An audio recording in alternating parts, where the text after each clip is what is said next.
ஒரு இறந்த குடும்பத்தில் குழந்தைகளை கல்விக்காக இந்த அரசு எவ்வளவு அக்கறையோட இருக்கு.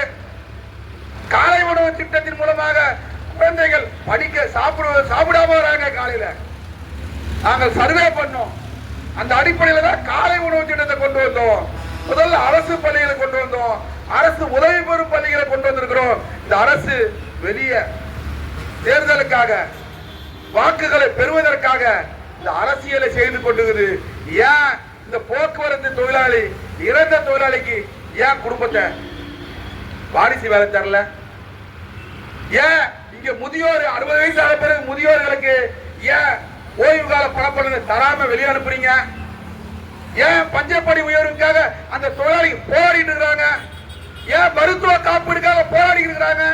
எங்க உங்க தாய்மான திட்டம் போக்குவரத்து தொழிலாளிக்கு ஏன் இல்ல? ஏன் முதியோர்களுக்கு இல்ல?